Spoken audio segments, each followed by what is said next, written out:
Coach Milt, welcome back to the podcast. Third time's the charm, but it would appear that almost every other episode you get brought up. So people are sick of hearing the name Coach Milt, want to hear from the man himself. How are you doing this afternoon? I'm good.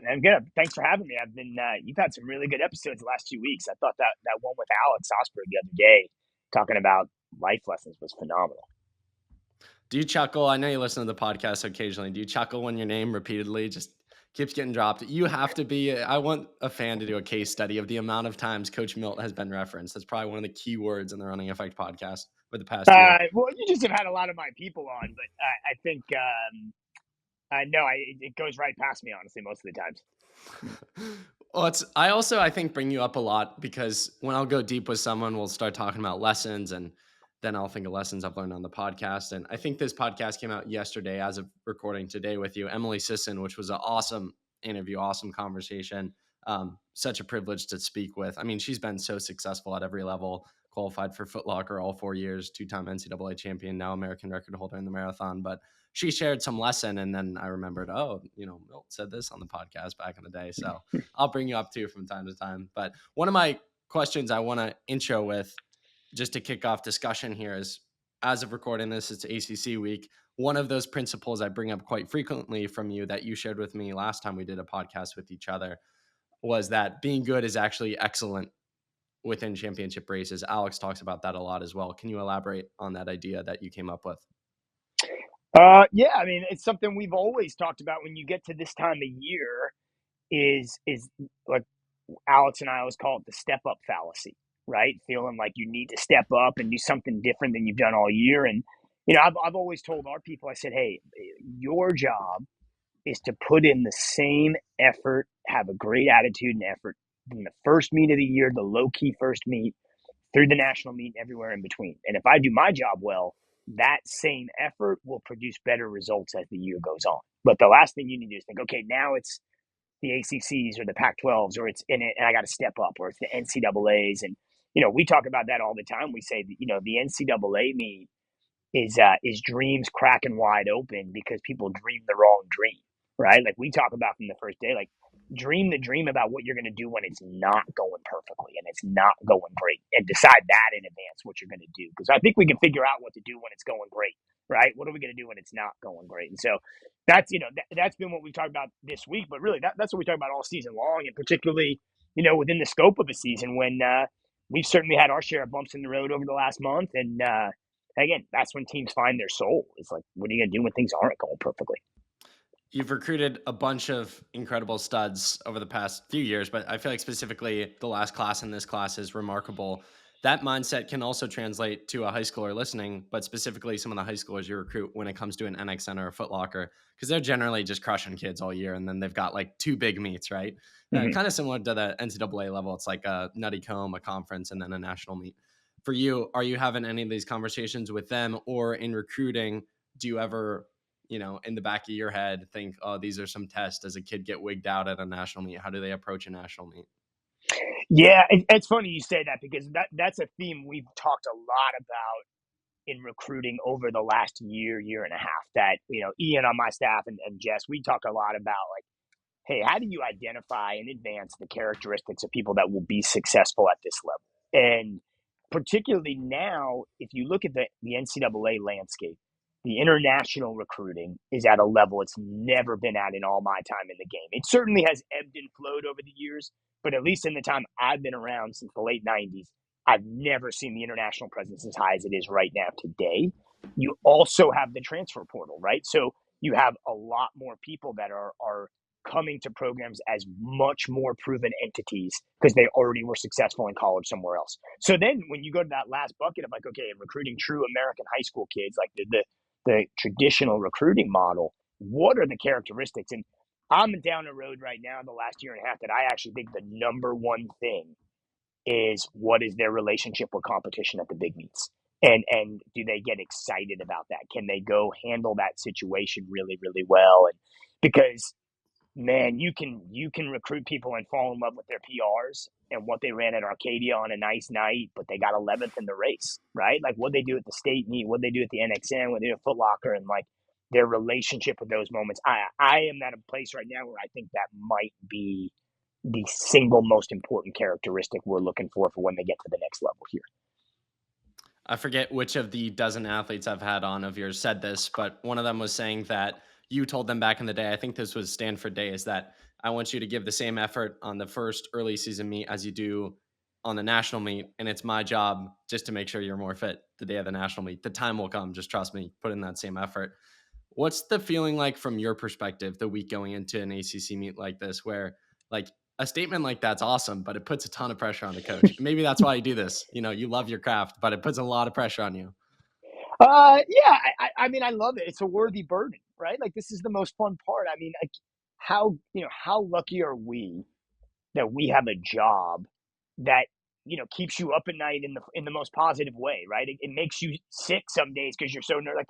To me, that's awesome. Like I think that's like the most exciting thing about what we do is like you care that much, and so yeah, I get nervous because I want our people to have the success they want. I've been at it long enough that I don't feel like it's me proving myself at all anymore. It's like, hey, how do I help these people max out what they're capable of, and are we, help them be the most prepared? And I really think at the end of the day, right? Like you can talk about the training aspect, and I think we do that part really well. But like, did you help get them in the right mindset going there too? And I think that's like the part we work on all the time here. That I think we're as you get to know people more and more, you help them get them there well. So now I love it, man. I love this time of year. It's like again, yeah, like I said, it's a worthy burden. It's the part like you do get nervous and it means a lot to you, and that's the best part.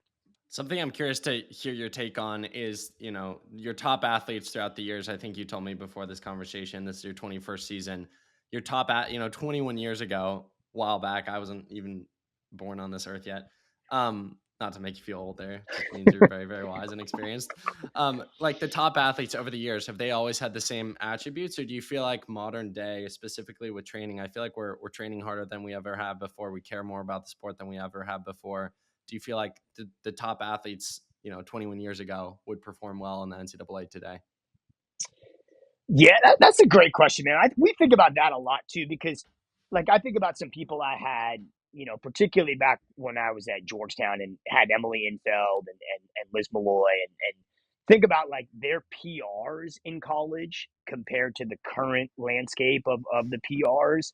Like, doesn't match up that well on paper. And I think about the two of them all the time because I'm like, I also know if they were running right now, they'd be as good as anybody in America because they were just great competitors who rose to the environment they were in and the training we knew of at the time, how things were going, the meets, the opportunities that existed at the time. And so I think those characteristics to your question are timeless, man. The ones who love to compete, competing's the most fun part for them. And then the times are a product of the environment you're in there too. So no, I think those things are pretty timeless. And I think about that a lot.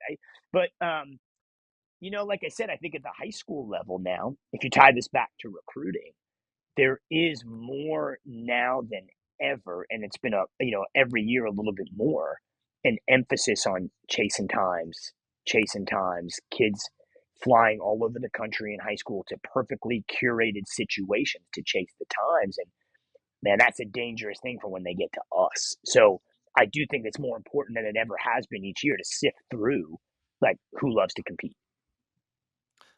Using and telling a high school example, and I'll extrapolate it to the NCAA in a question here, was at the regional meet, the region that I ran in high school, and I actually made it out of my regional meet to the state meet. So I was a byproduct of this. And the times that made it this year and then the past year are just ridiculous. Like even when I made it, it was 3 years ago, and I just would not have even scratched the surface of making the state meet if my junior year was this year. And it seems like that's just the case where I talk to these athletes and their mindset's very much top eight makes it to state, and I'm going to do whatever it takes to make top eight. I'm just going to put myself in eighth for as long as I can hold on. And that seems to be the mindset in every level of the sport right now, where it's like people have forgotten about the times in a sense because everyone's just running so much quicker. Like you look at Nuttycombe and everyone and their mother breaks the course record.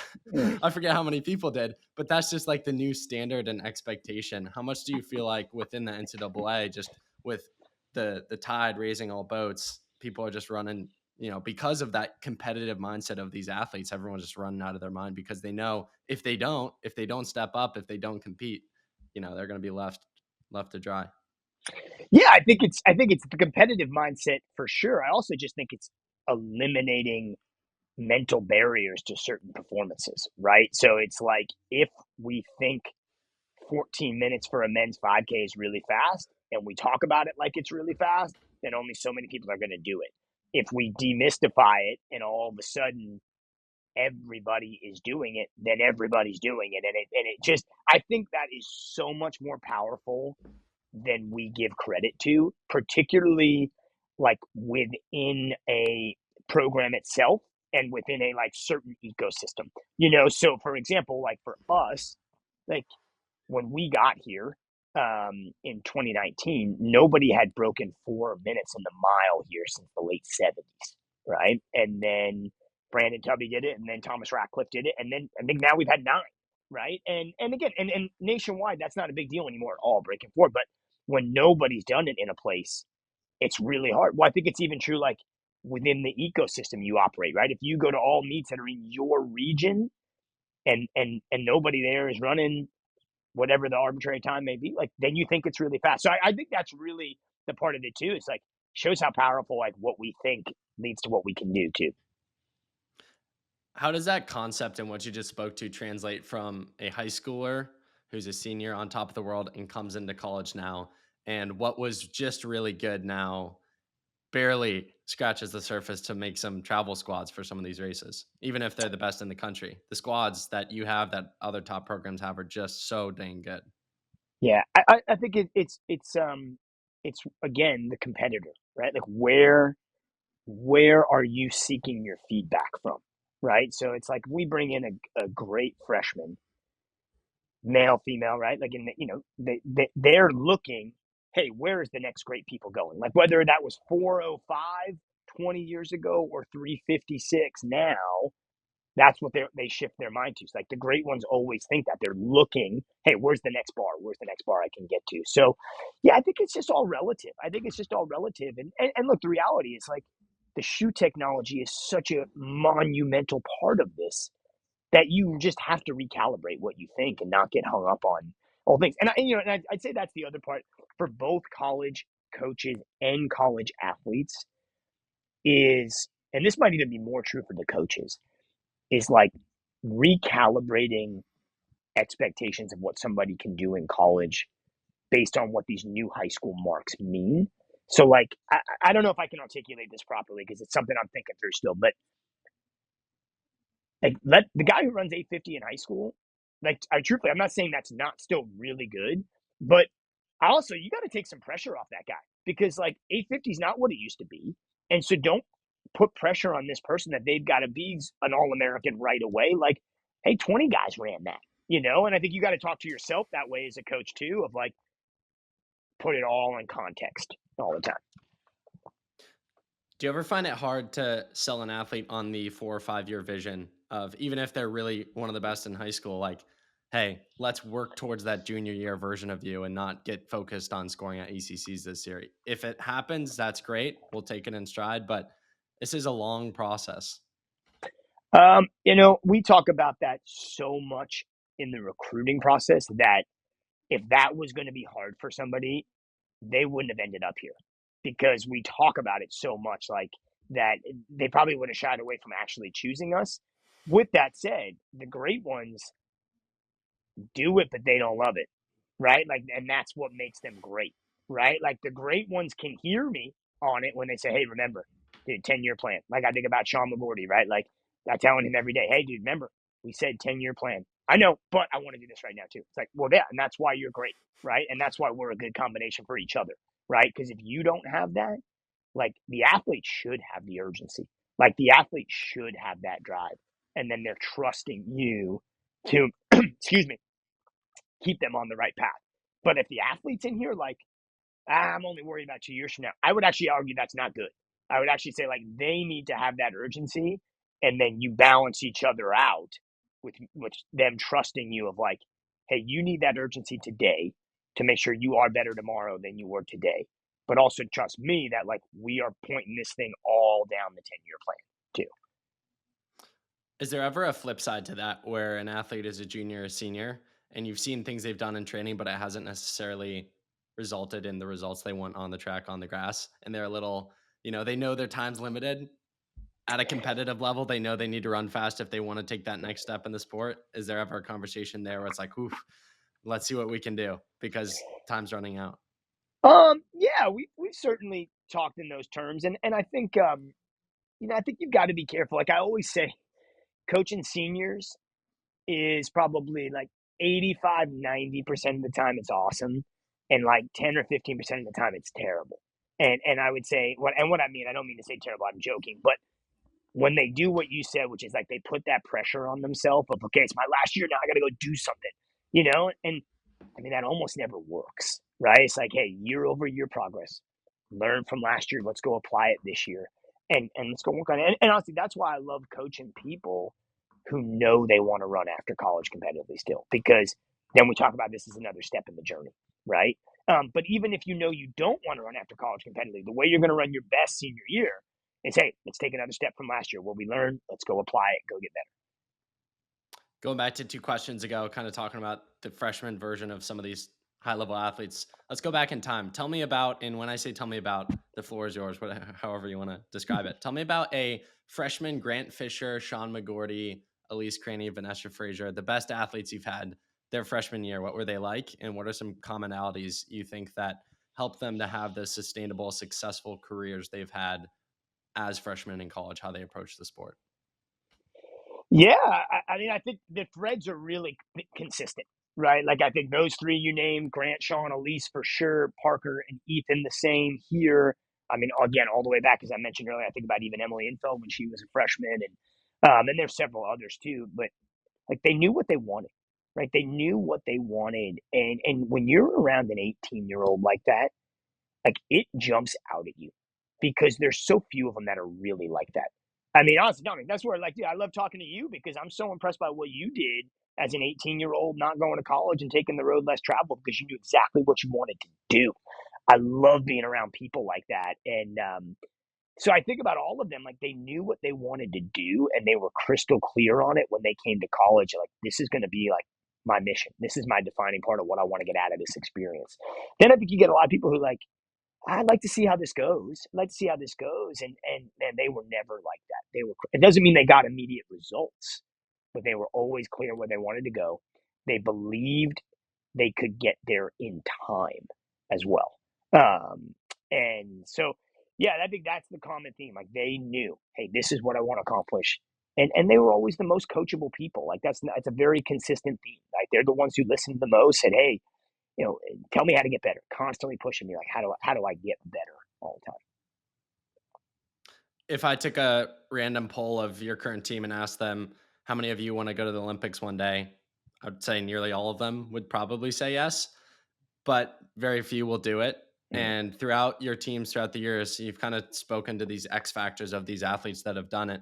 What are some of the characteristics that you think have helped them to take that leap? Because something I'm always interested in is, I talk to high schoolers at meets or middle schoolers, and they all want to go to the Olympics. They all want the shoe contracts, but so few are willing to put in the work and have the mindset that it takes to get there. What do you think that work and mindset is necessary to get there? Like, what does that X factor look like for the athletes who actually get there and don't just talk about it, but actually do it? Yeah, I mean, I think it's a couple key things. Like we always say here, winners and losers have the same goals. Like losers have goals too. It's what are you willing to do each day, day after day, when there is no guarantee it's going to work, right? But you have to believe it's going to work, right? And so it really, again, winners and losers both have goals. It's about your systems, right? And your systems of how do you operate day in and day out? Like, well, clarity to where you want to go, knowing you're not going to get immediate results. Can you keep doing it and believing in the process when the results aren't immediate? And do you believe in you? Like, do you believe in you? I mean, again, we talk about recruiting, being a great competitor. I think that's directly tied to what I'm trying to fish out is like, how much do you really, really believe in you? Like, and then you go back. I mean, you think about Grant, Sean, Elise, Parker, and Ethan are like this, Emily and Fells. There's an enormous innate self-belief. It doesn't mean they don't have self-doubt too. They absolutely do. But there's an enormous amount of self-belief. And I had a guy who was here for a fifth year last year with us, Alex Phillip, who you had him on the podcast. I mean, I joke all the time. I may have learned more from this dude in 9 months than I learned from anybody I've ever worked with, just about the human nature and the human condition and how you approach this. And because, Alex, I mean, he wasn't very good in high school at all. And then he went to John Carroll Division III school, worked his ass off, developed, then came here and broke through at the Division I level. And, one of the things, I actually was in the lobby of the hotel at our regional meet last spring, outdoors in Kentucky. And I was eavesdropping, and he didn't know I was listening.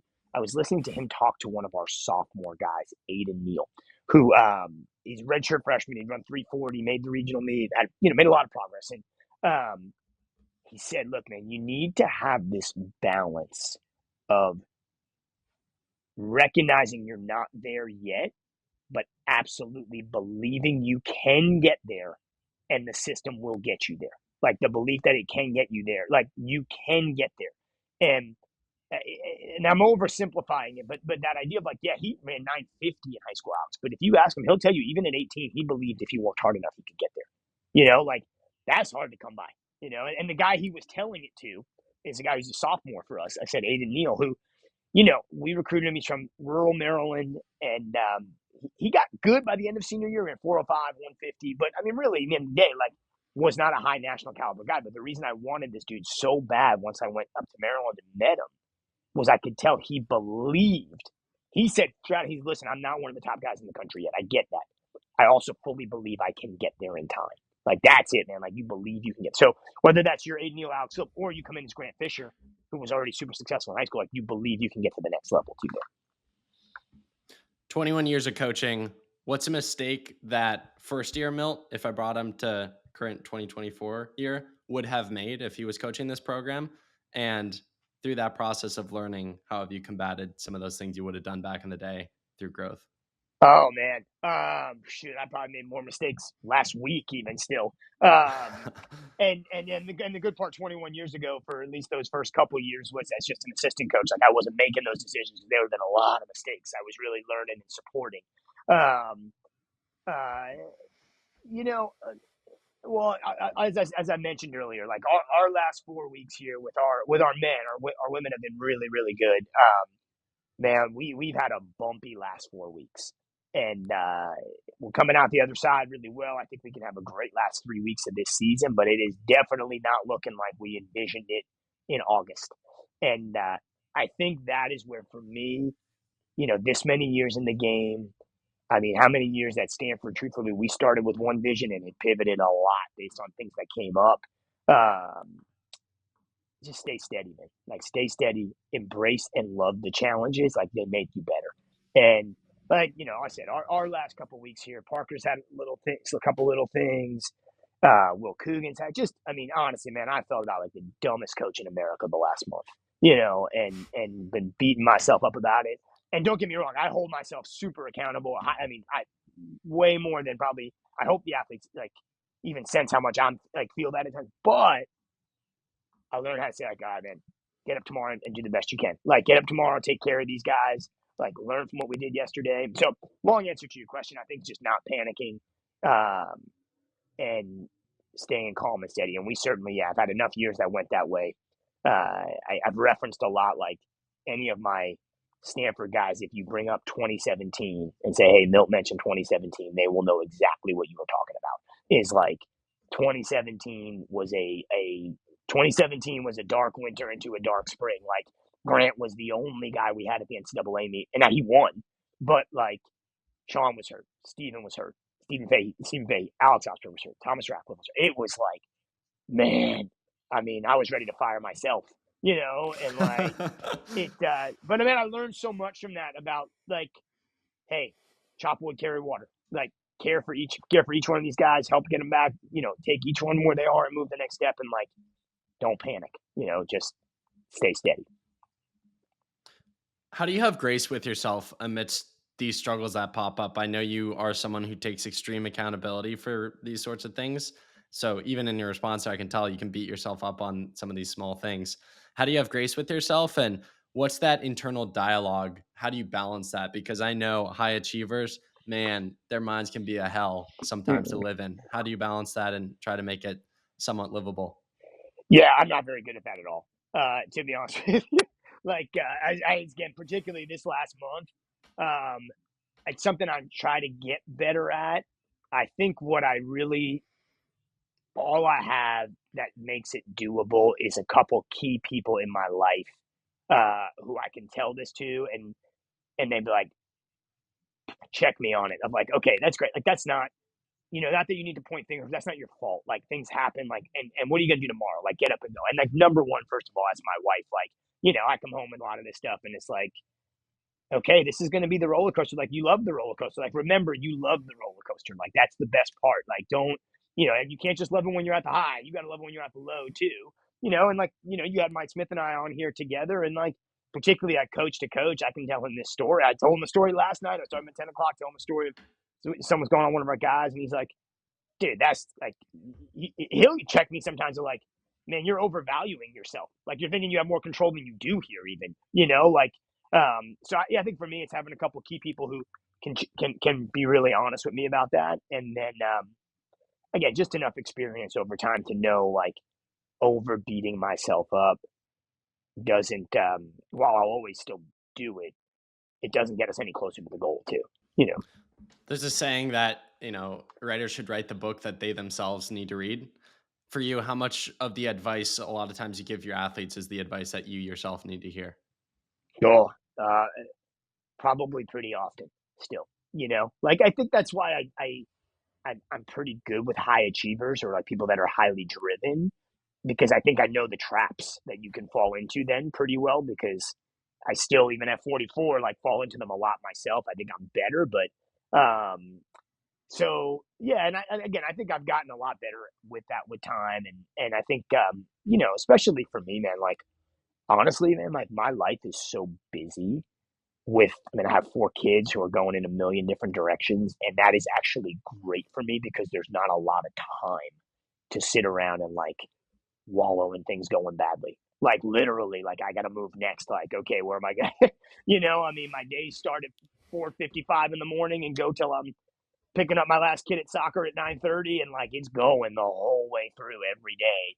And that is for me having grace, like that is a good thing, versus like I don't have time to sit around and feel sorry for myself that Parker's foot is sore or whatever. It's like, dude, we got to go. Like, what are we doing next for the next person? And let's, in a good way. How much of I'm just curious of this because this is something I sometimes reflect on. How much are you mindful of your day to day because of that crazy busy schedule? Or is it very just automated at this point where it's just like, wow, it's October 30th. Was it August yesterday? Like, this Uh, is crazy. Just no, with how man. packed your days get. Yeah, like, but how you spend your days is how you spend your years.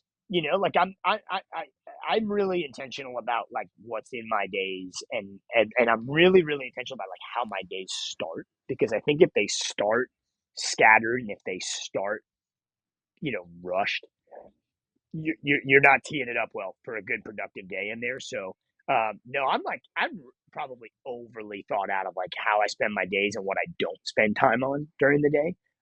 Like that's my number one mission is be better about what I don't spend time on during the day. And just making sure I start with some calm in the morning. That's why that's why I get up so early is like I get up before all my kids and before anything's happening and like I'm ready to go when the day starts then. And so uh, but sometimes I do. I walk in the office and like you can have the best of plans, and all of a sudden my sprints coach needs something, my jumps coach needs something, and all of a sudden you're putting out another fire. And so yeah, I try to just have a good plan when I come into of like what the priorities are. I think you maybe mentioned this our first podcast with each other last August. I think at this point is when it was August 2023. Just in regards to parenting, being a coach in relation to your kids, when you're going through some of these tougher moments, or you have a tough day, is that something you try to hide from them? Kids are very perceptive, very smart. Like, how do you balance that? And maybe you had the worst day of the season. You come back home. You want to be intentional with your kids, but I'm sure it's eating at your brain. How do you balance those two aspects of wanting to be present and probably not think about coaching, while also it's probably in the back of your mind when you get home. Yeah. Oh man, that's tough too. And I think especially for us as cross country and track coaches, because like there's really minimal off season. Like I think about like when I was at Stanford, we lived on campus, and then where we lived in these houses, it was all the head coaches and most of the football and basketball coaches as well. We were really good friends with some of the basketball and football coaches, and like I would observe the biggest difference with their families was like, okay, they knew during the season, 3 months, man, he's seven days a week, but then it ended. Like that never ends for us. Like literally, right? Like I mean, we're talking a couple weeks in the summer, maybe at Christmas. So you better have good like balance within the week. Like the season doesn't end. And so I try to be really good about that, particularly like if we get home late on a Friday night or Saturday night from a meet, like my mind's turning on a lot the next day. And okay, how do I get up and like, okay, we may have practice in the morning on a Saturday, but like, okay, rest of the day I'm probably with my kids or have kids stuff going on. And like being present. So that way I come in Monday morning pretty ready to go. But I mean, make no doubt, it's turning in the back of my mind a lot, all the time. So, but I try, especially when it's not going great. Like I try not to carry that home, because at the end of the day, man, like we love this. Like we love what we do. I mean, yeah, there's days it's not going great, but like nobody's gonna feel sorry for me, nor should they. Like this is awesome. We have the best job in the world, Like so, you had a rough day. Like it's still a bad day of this is a great day still too. In my conversations with Patrick, Will, Parker, Ethan, I've kind of described this as a Last Dance-esque year for the men's program, at least, just in the sense of, these guys were early on with you, early on in your career. They've really transcended in so many ways. Specifically, if you're looking at Parker and Ethan, and then, Patrick and Will have remarkable story. All these guys, you could talk about each of them endlessly, I'm sure. What's kind of the mindset on the guys team right now in terms of this final season with a lot of these key players who have contributed to probably what the program will be in 10 years? And I'm sure when we're talking about the next stud 5-10 years from now, you're going to be talking about Parker Wolfe's impact on UNC, like you now talk about Graham Fisher or Sean McGorty's impact on Stanford, 5 years removed from it. Yeah, well, and that's it's funny that Last Dance concept. We still, and some of these guys may be back next year. Patrick will very well may be back next year now that they've had that extra eligibility. But what we have talked about since we got here in 2019, and the guys we recruited, even we had some really really impactful graduate transfers. I mean, we're not here without the couple grad transfers we had who then set us up for these guys while they were young to develop to now be the leaders, right? If we don't have Alex Osborne, Thomas Ratcliffe, Jack Aho, and then Alex Phillip, none of these guys are who they are today, right? And so we certainly had the benefits of transfers too, and we had guys on the team, Jesse Hunt, John Tatter, Ian, Marshall Williamson, the guys that bought in too. And so there's these core, what we talked about with all three groups, because I would say there's three groups. Like there was the guys who were on the team that really bought into what we wanted to do. There was the freshmen we recruited, right? Which our first class was Patrick and Will, our second class was Parker and Ethan and Colton, right?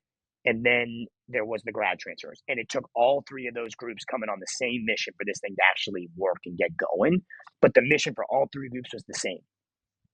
Leave it better than you found it and set us up that we're going to write a 20-year tradition here, right? Like we're going to make this a tradition for 20, 30 years of like, there's an East Coast team at North Carolina that is every year present, every year player. And that's more important than us having one big hit with a recruitment. So that's how we're talking now. That's how we talked 5 years ago, was like planting seeds for the future. And I think that is actually really important for us to come back to right now, because as much as we said that, I mean, dude, you look around, we brought back Parker, we brought back Ethan, Patrick and Will are on the comeback. We added Max Murphy from Iowa, and Colton Sands has done exactly what we believed he could do, which is over 4 years develop into a really, really, really important guy for us, right? So like we got 6 older, stronger, developed, like weathered guys, right? So like you can't ignore the narrative, like shit, man, we got something right now. And honestly, I think it bit us in the ass a little bit thinking that way. Excuse my language, right? Like that's I think where we got a little ahead of ourselves in September and October, training too hard, and it's actually a great recalibrator right now. right? Like going even we run the ACCs in 2 days. With how our last month has been, look, we won last year. In the 5 years we've been here, we went 10th, 7th, 4th, 3rd, and then we won. We have a team meeting 2 hours from now tonight.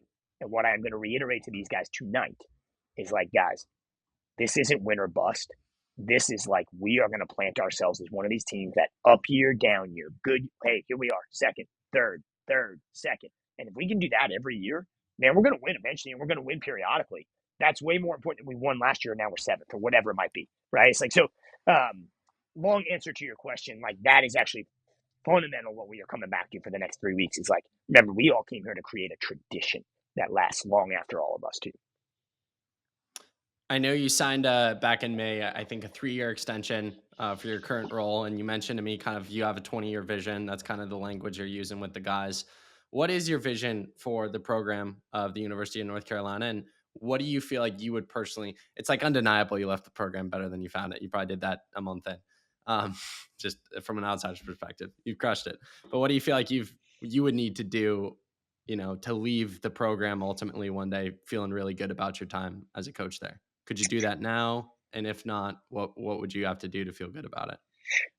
Yeah, I hope that's not, just on results. Like, hey, we won a national championship or we didn't, or an ACC, or one, like, did our people leave here ready for the next phase of their life, right? Like, did this thing that you did for 4 or 5 years when you were part of our program and part of our family, like, did it better prepare you for whatever you do next? You are ready to kick ass at. Like that's the bottom line. Like that's the most important thing, right? Like whether you win a national championship or score a single point at the ACCs, like that's it. So that's step one. And I feel like we're doing that really, really well right now. But I think we can continue to do it better, right? But I feel like we're doing that really, really well because, man, we keep this thing small and tight so we can really challenge and be in alignment with our people of like, hey, you got world-class goals. We're on the trip with you. Like, we're on the journey. Let's go. So, that's step one. From a competitive perspective, because, like, obviously, man, we're super competitive. That's what we do. I'm an East Coast guy. I went to the West Coast and came back, right? And, like, I love the idea that we can create an epicenter of distance running in the United States here in Chapel Hill. Like, and again, that's bold. We're not there yet, but that was our vision. It's like, can we create an epicenter of distance running in the United States, or one of the epicenters, right? Obviously, Flagstaff is one right now. Can we create one here where we've got one of the best college programs in America? We've got pros staying to train, right? And we recognize that this is a great place to train. No, we haven't done any of that yet. We're getting there. That has been my big vision. It's like I want to help people become world class. I want this to be an elite program that's putting people on Olympic teams, competing for national championships, beating the West Coast and the mountain teams. And no, we're not there yet, but we're certainly chipping away on it too. You mentioned that first year placing 10th at ACCs, and I think something as high performers is, once you transcend and you get better, a lot of times you forgot where you came from. And so, you guys placed first last year. I could see some athletes in this situation. If you don't get first, you beat yourself up, but you look at how far you've come. And if you have that kind of perspective of gratitude, it's really self-assuring of, wow, we've come such a long way. Look at what we've built. There's a great saying I came across, I think last week or 2 weeks ago, which was, if you've forgotten the language of gratitude, you'll never be on speaking terms with happiness. I thought that was absolutely phenomenal. What's your take on gratitude, and specifically in these moments where the outcomes may be a little unsure, but just taking a moment, all these athletes who are going to be racing for you, in postseason, at conference, they've come such a long way in the sport. And I think, if we can't reflect on how far we've come, I mean, man, even I'm sure if you ask them, like, you're running for the University of North Carolina, you probably didn't think about this when you first, laced up your Walmart shoes back in the day. Like, that's crazy. That's a crazy reality. You're even running Division I, much less at this university, much less, competing for championships. I'm rambling here, but what's your take on gratitude and how important it is, not just in sport, but also life?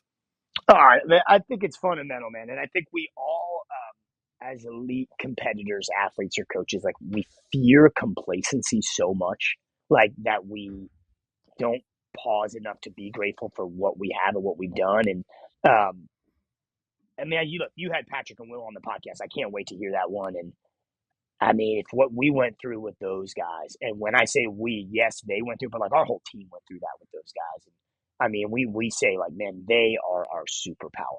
Like they are our superpower. I mean, those guys, yeah, they were nearly dead, like literally nearly dead, and man, if that doesn't give you just perspective and gratitude of like, yo, we get to go do this. Like Patrick was in my office 30 minutes ago before we got on this call. And like we're talking about this ACC season. It's like step one, man. Talk about the race plan, what you want to do. Hey, man, we get to go do this Friday. Like, dude, you get to go do this again. Like, I will never ever lose that perspective after what we went through with those guys. And that they're back here and doing it is awesome. I think for them, it's really interesting because those two guys specifically, they're major competitors. Major competitors. So like sometimes I think they get sick of hearing that, which is why I keep saying it. I remind them. But they're like, yeah, I know, I get all that. Yeah, it's great. But hey, I still wanna win. And then I think that's the balance always, right? When we're a league player. So long answer to your question, gratitude. And like, man, I said this on the first podcast you and I did together, and I think when Mike is on as well. Like, to be honest with you, man, like I never thought coaching and doing this would give me the life I have today. Like I'm here doing this. Like, are you kidding me, man? Like this is phenomenal, man. It's awesome. So I try to never really lose sight of that too. I don't think I've ever asked you this question, and I don't know if I've ever asked it on the podcast before. The word success gets thrown around a lot in society today, but particularly within sports. And so on a sports podcast, it'll get brought up a lot. This is successful. This is what success looks like, yada, yada, yada. Winning a championship would be successful. What to you does the word success mean, and how do you strive after that ideal? I think for me personally, like I feel successful if I feel like I did the absolute best I knew how to do to help our people become the best they could be. I think what eats at me sometimes is like when I think there's something I could have done better. Like that is what eats at me the most, right? Like and so to me, that's my success. Is like, did I do everything I knew how to do and was capable of doing in that moment, like to help them become the best they could be? And I know that's vague and broad, but I think you got to start there, right? Like, and helping, like I said earlier, helping people leave better prepared, and then I think like part of the thing I still love, like, man, we want to find the edges. Like, we want to find the edges, and then whatever your edges are, we want to push up on the edges of like maxing out what you're capable of. Like, we want to find it and that's our mission, right? This is not go through the motions, and I don't care if that's to run 15 minutes in the 5K or 13 minutes in the 5K. Like for a guy, it's like, dude, we want to find what your max is and let's pursue it and push up on the edges because that's where you're going to find out the most about yourself and the most of what you're capable of and how to go apply that to everything you do too. So I know I gave you kind of a vague answer there, but that's really how I feel. So, man, did we do the best we could for the people we had every day? I know you've mentioned some of the ups and downs this year, this season, this last month. Have you given the speech, or have you thought about the mindset of if it all went exactly according to plan, it wouldn't be that much fun? That's It it. wouldn't be much of a game if you won. This is why video games are incredibly challenging. As you beat a level and then you go to the next level and you fail 100 times before you get it. It wouldn't be fun. It wouldn't be. You wouldn't feel any sort of satisfaction. I'm gonna write that one down right now. That's a good one, man. I think it's true though, because if you knew it was gonna work, everybody would do the work, right? It's like the real thing is, can you do the work without any guarantees it's going to pay off, right? And I think that's us through, again, some of the bumps in the road we've had the last month. Like, can you, like, believe still? Can we embrace and get excited for the new challenge, right? Like, we got to, like, you can mourn the old challenge, but man, you got about 24 hours to do that. And then you got to get really psyched for the new challenge. And whoever can pivot the fastest is the most successful. And now I'm in quote mode and idea mode, and I just want to bring up one of these with you. It was some actor giving some sort of speech because I came across it on Instagram, but he said, people always debate, and it's funny because this gets brought up all the time in my conversations on the podcast. People always debate, whether it's the journey or the destination. And he said, it's neither, it's the company. I've never heard that. And I think it's absolutely fantastic. It's the company you have along the way to go through those either incredible ups or incredible downs.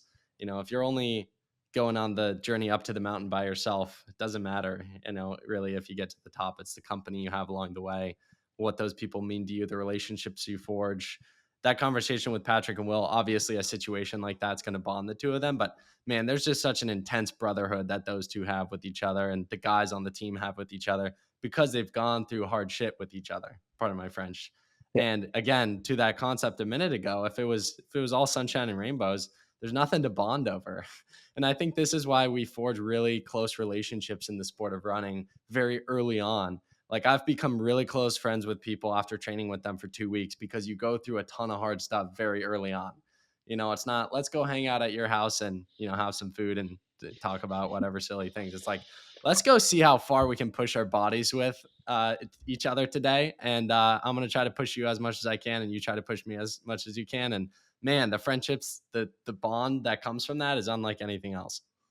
Oh, man, I agree, right? Going through those hard things is everything. And, that's something we talk a lot about in recruiting too, that we try to really vet out is like, who is really excited to be part of a team, right? They want that. And like one of the analogies I use a lot is we say you can approach this one of two ways in terms of having great teammates, how you view it. If you view it with a scarcity mindset, you are coming in every day thinking, man, this teammate that got better than me could take my spot, right? And that's a scarcity, man. It's a zero sum game. Or you can use an elevator mindset, which is like you're excited these people come here, they elevate you. Like I will never forget during COVID, Patrick and Will were freshmen and we're recruiting Parker, Ethan, Colton. And as a guy, especially then it was COVID, right? Nobody's coming on campus. It was purely over the phone and Zoom. And I mean, Patrick and Will wanted those guys more, as much as we did, and we're working as hard recruiting them, knowing full well they might beat them. And they wanted that. Like they wanted that, like that's when you got a great team. It's like they see each other as this awesome elevator for themselves. Like they help each other get better. And that's a strong, like high functioning, powerful team is one that has that mindset. And we've all seen teams that have a scarcity mindset too, where like they view each other as taking something from each other. And like, we try to create that elevator mindset all the time. And so, yeah. And then our guys, like you said earlier, man, like what we went through as a program, like, and that's our men's and women's team, because even our women's team was a really, really big part of what happened with Patrick and Will and those guys. And, I mean, it brought our whole program together. And, yeah, it's pretty awesome, like, like to be around them. And like a term they use, like we talk about the 20-year impact, and we say like, man, we're creating the brotherhood. Like we're creating the brotherhood that like, 15 years from now, there's going to be some kid on this team that's better because of Ethan Strand, and he's never met Ethan Strand. But it's like the things you're part of this thing that got passed down. And so, yeah, and especially right now, like, I'm really coaching our men and women again. And so like having them overlapping and this like synergy between the two that go back and forth is like, this thing we do is really freaking hard, man. And it's really different than everybody else on a college campus. So imagine aligning with other people that have that same like mission and drive. It's pretty awesome. I hear you talking. I just get fired up about a lot of things, but the sport. I'm like, people say running's boring, man. Listen to Coach Milt on the podcast. This thing means a lot. Something I want to talk about. You said team meeting coming up. What makes a good speech in your mind? Yeah, a good speech is when the athletes talk. Like Interesting. Yeah, we have a tradition that we have in our program. We call it Monday State of the Union. And started back at Stanford. We used to do it, 8 a.m. in the locker room Monday morning. Now I've gotten softer. We do it at the end of practice Monday afternoon, separate men, separate women. And it's 15 minutes, 20 minutes at the most. And it is, hey, where are we at? Let's talk about what we did, where we're going. But like, I mean, I make the athletes talk way more than I do. And that's when it's going well. Like, our men are really good at that. Our women are getting a lot better. Like, and that's when you got it powerful. So, yeah, I try to put it back on them a lot. Like, what do you guys want to do? Like, who do we want to be more than anything? And so, yeah, I keep that stuff to a minimum, man. I'm not. I get it really good in my head, and then it doesn't come out as good, And so, and I think honestly, with the high performers, it's calming them down. It's the opposite, right? It's why like we have a couple hard rules on like team meetings. Like at a meet, like we never ever meet after dinner. Like if let's say we're at cross country meet, we're at Wisconsin. Like we'll come back to the course. Like if we're going to have a meeting at all, which we often just do it at the course, it's going to be before they go to dinner. And then they go to dinner and just chill and laugh and goof around and come back and mess around in the hotel and go to bed. I think about it when I was an athlete, a handful of times we had like the 9 o'clock team meeting and then you go to bed. Like, like this is Coach Henner fire you up at 9 o'clock. That's not good for me. Like, I mean, I say that out of love for him. Is like, he gets me every time. He still gets to me, in a good way. Like he'll get me fired up. And, so yeah, and if anything, man, it's just, hey, let's go over what we're going to do. Like all that happens during the week. But yeah, our Monday meetings are one of my favorite things we do because the athletes drive a lot of it. We've talked in our conversations a lot about the ways you've grown over the years as a coach, the ways you're constantly seeking to get better. So I imagine if I talk to you in 5 years, you're going to be an elevated version of yourself and talk about maybe some of the ways you would do things differently 5 years from now. If you could come back to this current version of Milt. Interesting question that approached my mind. So I'm going to bring it up with you. If Coach Milt 5 years from now could come back to current Coach Milt Wednesday of ACC's week, what do you think he'd tell you? Probably what I think I would need to hear today. Enjoy the whole journey and remember, like, you came here to do this for 20 plus years.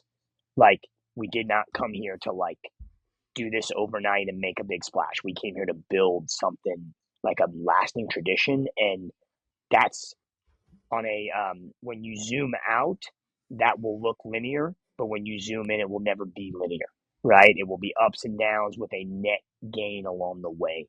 And so don't expect it to be linear, especially as we've gotten better, right? I mean, it's really easy our first 5 years to get better every single year. Well, now we're getting pretty good, right? And like the hill gets steeper at the top and it gets harder, and like you don't necessarily always go up right away. And I've even had to catch myself. Like, honestly, some of my bad habits have slipped back in with myself over the last year because it was really easy when I've told you this, when I left Stanford. I mean, I was, a lot of time when I was there, man, putting a lot of pressure on myself. I was really young, and it wasn't always like helping the athletes me the way I was. And then I got here, like, to be honest with you, like it was nothing but up.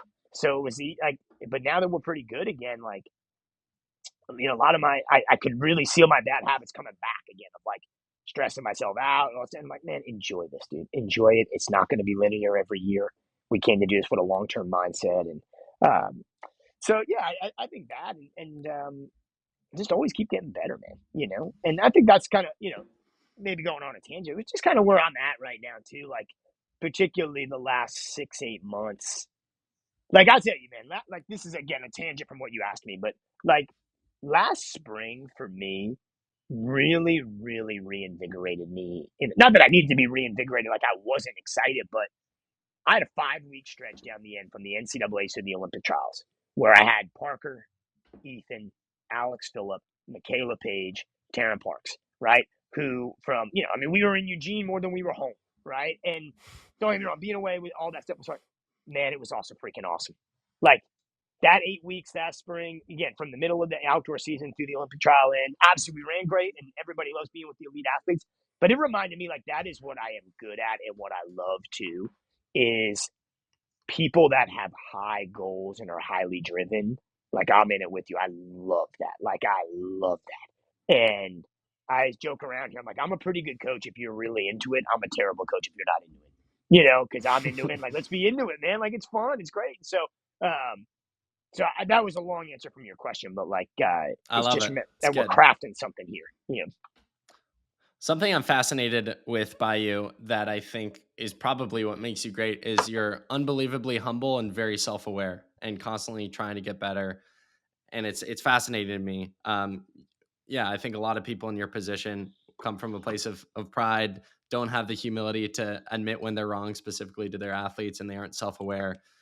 I got a quote that ties to this, which is the degree to which a person can grow is directly proportional to the amount of truth they can accept about themselves without running away. And I think that's exactly you in a nutshell. Why is humility so important in this role? And genuinely, how are you able to say the things you've said to me today? Because I think so many people everyone puts up a face these days. No one's real anymore. No one wants to say I messed up or shouldn't have pushed my athletes this hard, or, everyone wants to, say they knew what they were doing. And I don't know. Yeah. I don't know what the question is. I'm just very impressed with it. I appreciate that, man. I mean, to be honest with you, like, it's come from making a lot of mistakes, and a lot of mistakes that you learn from and grow. And yeah, I don't know, man. I do think being for me, like me, very like my arc of how I got like maybe to where I am now. Like, I was yeah, I was at Georgetown. I went back to Georgetown in 2007 after 3 years as an assistant coach at Columbia, and Coach Henner really let me run as the women's coach. I coached the women, he coached the men, and in 5 years, my first year we were 29th at nationals. My last year we won the national championship, and it's really easy to feel really high on yourself in that moment. I was 30 years old, right? And I'm like, man, it's easy to feel okay. Well, that's great. Then I became the Stanford head coach. Man, if you want to be humbled, go become the Stanford head coach when you're 31 years old, and you'll get humbled real quick. And man, I thought I knew what I was doing, and looking back, man, I mean, it was so good for me. Like I needed that, And I think one of the things you learn at Stanford really quickly is like you will be humbled because um, this might sound bad, but like, dude, nobody's coming there because of you. Like nobody's coming there because of you. Like, and that was never lost on me. Like I got that because I had recruited against Stanford enough over the years that like I knew people were going there no matter what. They just wanted to go there, And so like that never was lost on me ever. Like, I mean, maybe Sean McGorty's the one guy who like the coach mattered, like, and so I was just like, man, I'm gonna do I never felt like, oh, Grant Fisher's coming because of me. I'm the man. Like, dude. So anyway, man, it just humbled me pretty quickly. Like I never let my ego get caught up in that. Like I honestly do see a lot of young coaches when given power for the first time and a platform on social media to self promote, like, like that, and it'll just. I mean, I've said, man, I've been down way more than I've been up. So like you learn from yeah, I could say, yeah, making a lot of mistakes. And again, I love figuring it out as we go. So if you're not willing to listen and see the mistakes and listen to people to help you get better, like you don't get better.